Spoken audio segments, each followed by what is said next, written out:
tá? E acho que talvez seja a dúvida de muitas pessoas. Hoje, atualmente, existem as duas maiores expressões religiosas do planeta, é o cristianismo e o islamismo. Ambas expressões religiosas acreditam num só Deus e não creem nessa vertente, né, de evolutiva, do animal evoluir, alguma coisa assim. Quer dizer, seria uma minoria do nosso planeta que acredita nisso.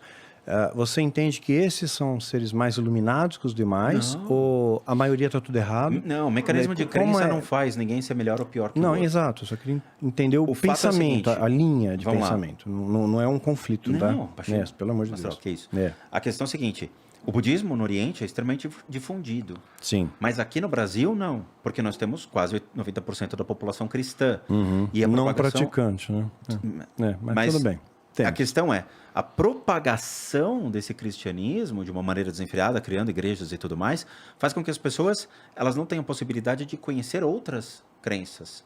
Quando surge o espiritismo, e o espiritismo coloca muita coisa da igreja contra, porque não pode falar com os mortos. Aí chega o cara e fala, pô, mas meu tio morreu, eu queria falar, padre, eu não posso? Não pode. Mas ele cruza a rua e vai para o centro espírita que está na frente. Sim. E ele vai, às vezes, escondido para fazer aquilo. Então, as pessoas falam, não, eu sou cristão, ou eu sou católico, ou eu sou evangélico, mas eu trafego no espiritismo, mas eu sou o que a sociedade quer que eu seja. No Oriente, o hinduísmo traz esse conceito, o budismo traz esse conceito, que eram religiões antigas, 3.000 anos atrás. Hoje, com o advento do Islã, o Islã sempre crescendo cada vez mais, elas foram se baseando muito mais só naquela região. Mas, por exemplo, a Monja Coen tem vídeos que falam exatamente no Japão o culto aos mortos, como se dá a celebração dos mortos e os espíritos no budismo. Tá? Mas, infelizmente, as pessoas não querem ou não têm acesso ou estão muito bem como estão, desacreditando em tudo e em todos. Você vê, até mesmo o ceticismo, o ateísmo, é uma crença. Eu sempre falo isso. Tudo bem, mas assim, estatisticamente, quando a gente coloca em 8 bilhões de pessoas, os ateus, é um número muito pequeno, quase desprezível. Espíritas, eu fiz uma pesquisa, equivale a mais ou menos 3%. Mas cresceu mais no Brasil. Mundo, né? Cresceu mais no Brasil. Na França diminuiu. Diminuiu. E começou ali, né? Kardec e tudo, veio para o Brasil. XIX, mas aqui era diferente. Encontrou muito sincretismo também, né? Aqui se junta com a igreja, com o sincretismo da igreja. Então, por quê? Se eu entro lá e acho que é coisa do demônio, eu não vou mais. Então, você chega, tem crucifixo, tem imagem de Cristo e tudo mais. Então, eu falo sobre Eu não tenho nada contra o espiritismo, eu tenho amigos espíritas, inclusive. Mas a matemática... Porque eu creio que Deus está vendo o coração, não... Sabe, até eu comentei com você, a obra de caridade que faz o espiritismo é extraordinária, sabe? A doação, a preocupação com o próximo, mas no incrível. Mundo, eu não tenho número de quantas pessoas são budistas, hinduístas, sim, eu não tenho. Sim. Mas aqui no Brasil, claramente, o próprio espiritismo é 6% se você considerar o espiritismo de Kardec, Umbanda, Quimbanda e Candomblé. Tudo que envolve... coisas que envolvem espíritos, ok? Tá. Você está pegando as outras vertentes. Tá. Tudo se eu pegar só da linha kardecista, a gente vai chegar 2%. 3 no máximo. Foi que eu cheguei. De cerca de 50% católicos assumidos, mais as outras ramificações que dizem que pertencem à igreja evangélica e Cristo e tudo mais. Aí somaria cerca de 87%, 88%. Tá? Mas, infelizmente, o budismo é 1%, o judaísmo é 1%, e o restante está totalmente diluído. Até as ordens esotéricas e místicas nem aparecem no censo. Então, assim, a gente estabelecer um parâmetro de verdade no meio de todo esse bojo fica difícil, né? Por isso que eu volto a resgatar nos valores do amor. Né? Essa é uma lei universal. Acho que isso é aplicado em qualquer vertente, né? Amar a Deus e amar ao próximo em todas as coisas. Mas quando não temos Deus... Tem uma linha que permeia todas essas crenças, que é justamente o amor. Né? Sim, a gente tem a compaixão no budismo, porque o budismo é não teísta. Compaixão. Eu não tenho Deus. Ela é uma religião que não se baseia em Deus. Então, eu tenho que ter compaixão a todos os seres sencientes.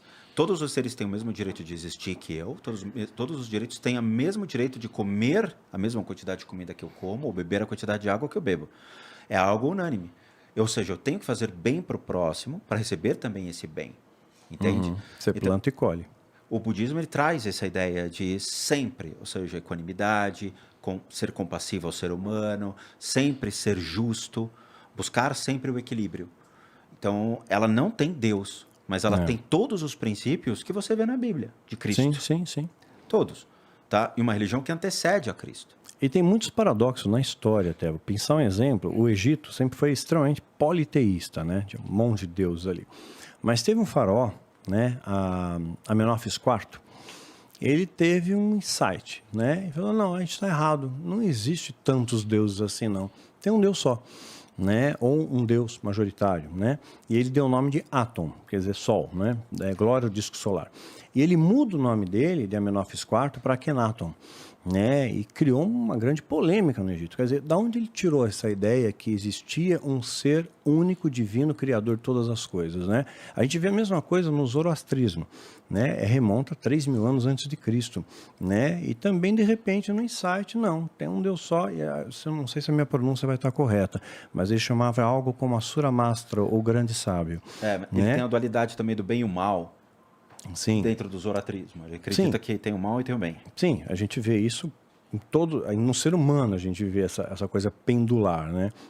E aí é a sua escolha, né? De abraçar o bem ou abraçar o mal. Porque acho que todos nós temos uma espécie de demônio aprisionado. Às vezes a gente tem vontade de explodir, de fazer o que quer, aí você tem seus freios emocionais, espirituais e tudo mais, e você acaba optando em fazer a coisa certa. E às vezes você tem até o poder de fazer o mal propositalmente, né? E sair, digamos, impune, né? Mas sua moral, a sua ética, os seus valores, a sua crença, né? Os seus freios morais ou religiosos impedem aquilo. Param aquilo, estancam aquilo. Então, ainda eu acho que a premissa maior é o amor. Tem o bom e tem o mal. Então, eu não julgo as pessoas pela religião, pela maneira de ser. É o bom e o mal. É simples assim, né? Então, assim, o fato é, as pessoas podem encontrar outras religiões e testar. Eu sempre falo no canal, cara, você tem dúvida de uma religião? Vai lá ver. Bate na porta e fala, eu gostaria de conhecer. Conhecer não ocupa espaço. Exato. Então, somente o fato de você conhecer não vai ocupar espaço. Compre livros, leia, entenda. Quer ver um livro legal, que fica a dica para isso? Fator Melquisedeque. Incrível. Eu li algumas coisas de Melquisedeque. Incrível, Fator Melquisedeque. Mostra, assim, essa presença divina em diversas culturas ao longo da história. Ao longo da história. Então, assim, como é que a gente vai estabelecer que o Deus que eu acredito, vai pegar o Yahvé, que não coloca nem nome, porque para falar Jesus, né, não tinha um J na época, seria Yeshua HaMashiach, né? Aí tem até cristão que tem dúvida nisso, né? Então tem treta até nisso, né? Então tem treta por qualquer lado. Então, o amor fica descartado, né? Fica descartado. Então, eu acho que o Fator Melquisedeque mostra essa expressão. Melquisedeque é um dos nomes de Deus? Não, é um termo, isso remonta da época de Abraão, foi uma situação atípica que aconteceu, foi um rei, mas o livro Fator Melquisedeque, ele mostra essa presença divina em todo o mundo, em todo o planeta, presente em diversas culturas, expressões religiosas. Deus está ali, né? Então, não tem um nome. Tanto é que quando Deus se apresenta, primeira vez que Deus se apresenta para Moisés, isso está em Êxodo 3,14, é fácil de memorizar porque é o número pi, né? 3.1416. Então eu guardo essas coisas, né? Tenho facilidade em guardar essas coisas. Ele diz, em nome de quem eu vou? Deus fala em nome do eu sou, né? Só isso, eu sou. Não deu um nome, sabe? Não foi específico em nada. E quando a gente contempla o universo, a criação, né? Você vê uma marca divina em tudo, né? Você vê que tem um Criador, né? Até as pessoas mais céticas, né? Quando você começa a conversar, você explica, por exemplo, a frequência Fibonacci. Não sei se já ouviram falar disso. Sim. Né? Tá em todo, é uma proporção áurea, está em todo lugar. Está na sua digital, está na galáxia, tá nas proporções das plantas, das pétalas, na asa da libélula, na borboleta, está em todo lugar. Quer dizer, é como se fosse um DNA de Deus ali, né? E a gente viu uma coisa muito interessante também, porque o universo ele tá ao contrário, né? A gente está vivendo uma situação que deveria ser da ordem, né? Da ordem para o caos. Nós estamos vivendo da ordem para o caos, né? E é necessário que isso aconteça, é necessário que esse caos aconteça para que você reflita e veja, puxa vida, né? Tudo isso que eu estou fazendo na vida. Tem um livro, eu acho excelente também, foi escrito por uma enfermeira. Ela fez pesquisas com pacientes terminais, né? Qual é o seu maior arrependimento de vida? Perguntou para os caras na hora da morte, né? 100% Ninguém falou que queria ganhar $1 milhão a mais, queria ter ido para a França. Poxa, eu não vi a Torre Eiffel, né? Não fui para a Itália. Né? O arrependimento é, devia ter abraçado mais minha esposa, devia ter passado mais tempo com meu filho. O arrependimento é esse. Né? Então, no final da vida, o que sobra é isso, você não leva nada, mas você deixa coisas, você deixa memórias, você deixa registros aqui, palavras, as pessoas vão lembrar de você, não pelo que você tinha, mas pelo que você era. Né? Então, você deixa uma herança aqui na Terra. Então, acho que esse é um dos propósitos da nossa existência. A medicina antroposófica uma herança do bem. Né? Medicina antroposófica, que é? É uma especialidade da medicina que você depois faz como se fosse uma pós. Então, você, depois de 3 a 5 anos... Você tem essa opção, depois de formado em medicina, fazer medicina antroposófica, onde eles veem um ser humano holístico. Então, sai um pouco do racional e vem essa questão. Sim. E aí tem psicólogos que podem fazer esse tipo de coisa e você escreve como se fosse um diário de todos os seus... O que você se arrepende, você descreve como era a sua vida e o fato de você colocar isso num papel fora. Te alivia. Sim. Então, eles fazem muito desses exercícios de resgate da consciência do ser humano para acalmá-lo exatamente num processo de leito de morte.